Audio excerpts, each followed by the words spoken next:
on this principle.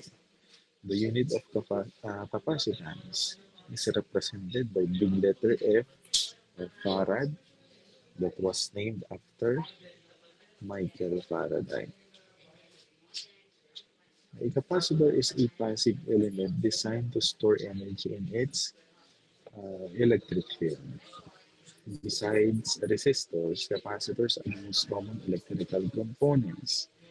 Capacitors are used extensively in electronics, communications, computers, and power systems. So for example daw, ginagamit ito in tuning circuits at radio receivers and as a dynamic memory element in computer systems. So ano ba yung typical construction of a capacitor? So typically, capacitor meron siyang metal plates. And yung metal plates na yun, meron pong surface area. And sa pagitan ng two metal plates na iyan, meron tayong tinatawag na dielectric material with permittivity E o yung epsilon. And then meron tayong distance between the plates. So yun yung mga parameters concerning that we are going to encounter dealing with capacitors.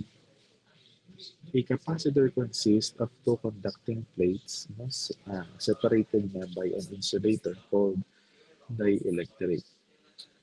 In many practical applications, the plates may be aluminum foil, while the dielectric may be air. So ito yung mga possible na air, ceramic, paper, or metal.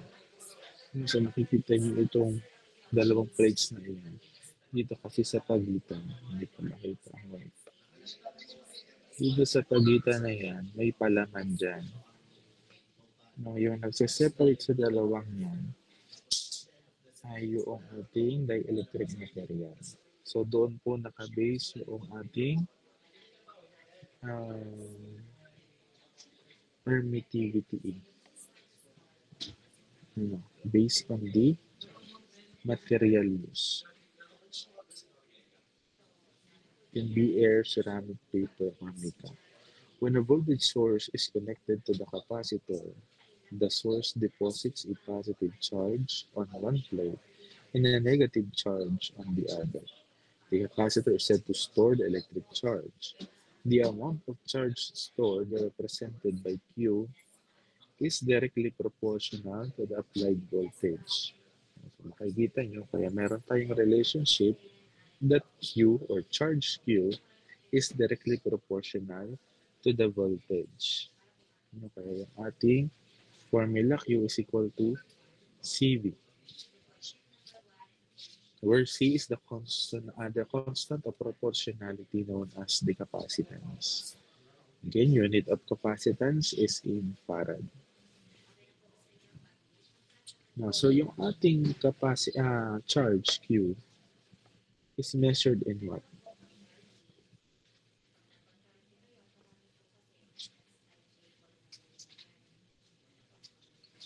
Charge is measured in what? Columns po. This is measured in coulombs. Yung ating capacitance, kasasabi lamang, is measured in Farads po. this is measured in farads and this is measured in volts. So therefore, ito palang isang coulomb can be actually equal to farad volt, or ano sabi dito, that 1 farad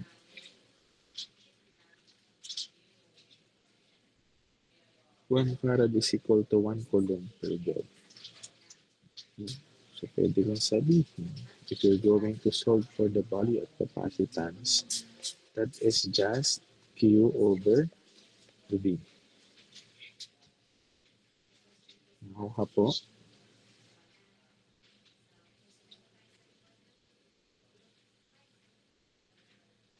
Although the capacitance C of a capacitor is the ratio of the charge per plate to the applied voltage, it does not depend on Q, or it depends on the physical dimensions of the capacitor. For example, for the parallel plate, a capacitor shown Q is equal to CV. The capacitance is given by C is equal to E A over D, wherein yung iyong C nga dito is your capacitance. Your E is the permittivity. Permittivity. Depending on the material used. It's either, nabanggit kanina, it's either air, ceramic, paper, or mica. Yung iyong A dito is the surface area ng iyong plate, and then D is the distance between the plates. Now, if you're going to relate it sa ating mga previous formula para hindi makalimutan, madaling matandaan, maalala nyo yung ating resistance is actually meron siyang multiplier rho. Ano nga ulit yung rho na ito?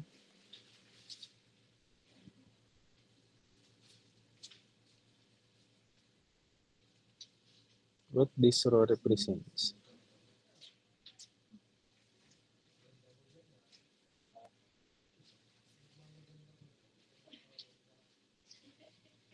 Sa previous discussions po, yung ating R, di ba R plot, o yung rho natin dito represents what? Yes po. Density po. Okay, zero po ay ginagamit as density. Pero sa atin sa basic EE, we are using it as, yes po.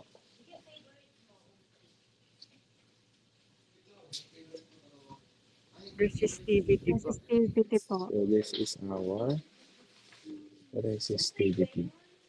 Resistivity. And alam natin that resistivity depends on the material used. Tama? Kung ano yung material na ginamit, there has a certain value of resistivity. Pag pinag-usapan naman natin is yung ating L or inductance, meron na tayong multiplier dyan na mu. Naalala, Luna over L. Ano naman itong ating mu? Mu represents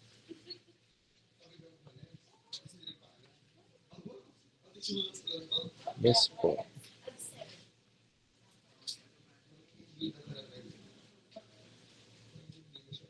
Yes po. Ano po ang ibig sabihin ng mu?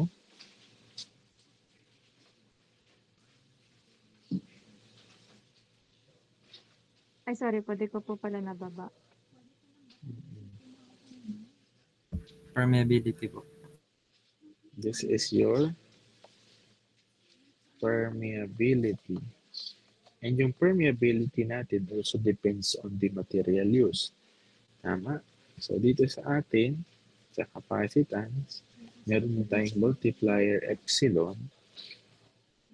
Ang epsilon naman, this is again the permittivity depending on the material used. So, para huwag makalimutan ang mga formula, lagi siyang may multiplier na Greek symbol representing something depending on the material used. Naintindihan? Naintindihan po? Hanapan ng relationship para hindi makalimutan ang formula. Yan. So, A is the surface area. Okay, so sabi ko na po yan. And epsilon is the permittivity depending on the material, yung dielectric material between the plates.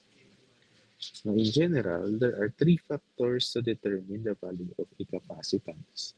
Yung una daw is the surface area of the plates. The larger the area, the greater the capacitance. Kaya nga sabi natin kanina sa ating formula, dapat that our capacitance is directly proportional to the area. The spacing between the plates, the smaller the space, the greater the capacitance. So, yung papansin nyo sa ating formula, naka-inverse ang iyong distance.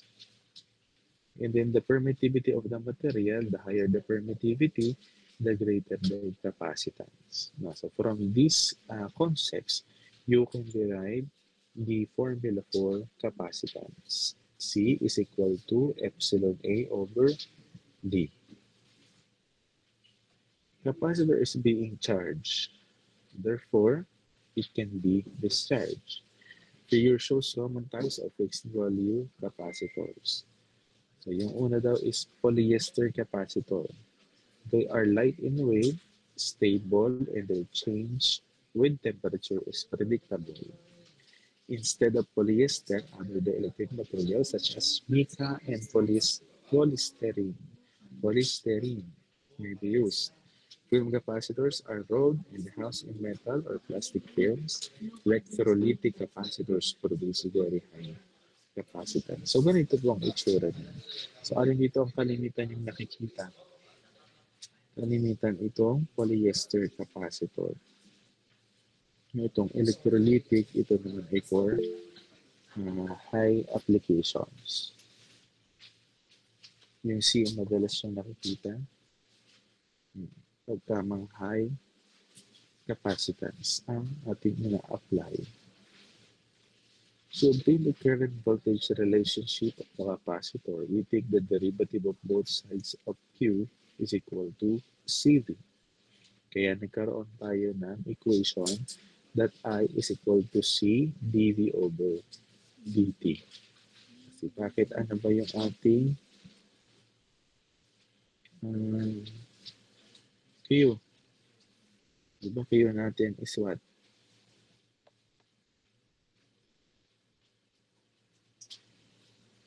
Ano po yung ating charge Q formula?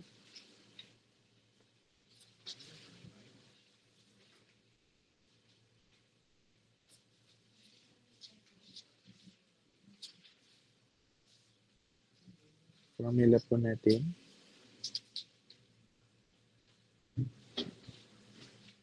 ang Q.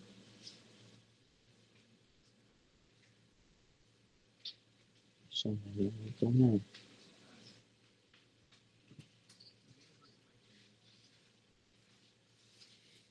Formula po ng charge. Charge Q. Yung walang nating small letter Q. This is IT. Ano?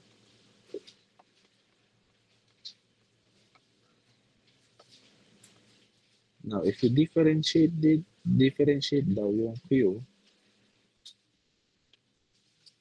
di ba you can get I is dQ over dt. The change in charge with respect to time. Kaya ka nagkaroon ng ganitong formula. And then differentiating your V, that is dV over dt. So tatandaan po ang formula, I is equal to C dV over dt. This is the current voltage relationship for a capacitor, assuming the passive sign convention. The relationship is illustrated in the graph. So as you can see in the graph, being your vertical axis being the current and the horizontal axis being the change in voltage with respect to time, what can you observe sa slope? That is a linear relationship ng current and voltage.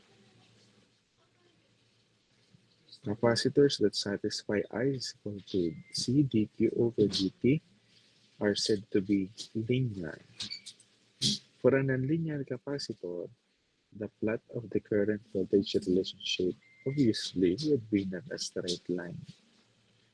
The voltage current relation of the capacitor can be obtained by integrating both sides of I. We get, so ito po ang ating nalamang tatandaan. So same lang din naman sila. Ang kaibahan lang, dito is yung voltage function. Naalala nyo doon sa inductor, if you're going to solve for the value of I with respect to time, that is 1 over L times the integral of your voltage function. Naalala? No. So pagdating dito sa ating um, capacitance. Kung kukunin naman ang voltage, so since siya ay, ang nasa atin dito is current function. So that is the integral, the 1 over C times the integral of the current function. So tatandaan na lamang ang formula para hindi na um, i-integrate pa individually yung current function. Where V of T sub O is equal to Q of T sub O is the voltage across the capacitor at time T sub O. Mhm. Yan.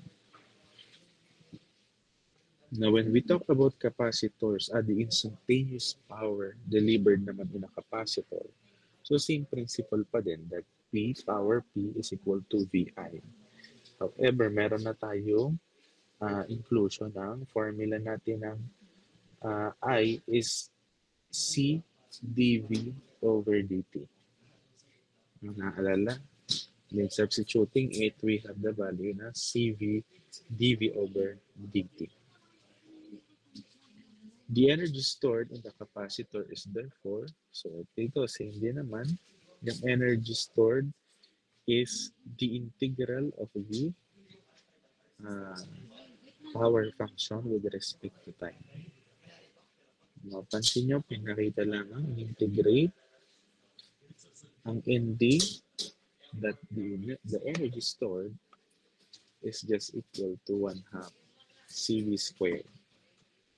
So yun, same process ang ginawa. Ano yung, kung nare-recall nyo, sa insulator, W is equal to 1/2 Li squared. Naalala? Kapag sa capacitor, that is 1/2 CV squared. So, hindi na kailangan mag-integrate isa-isa. Sa uluhin na lamang ang formula. Pero kung trip mo mag-integrate, edi it's up to you.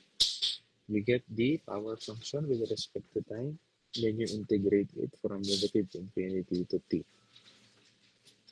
Naintindihan po?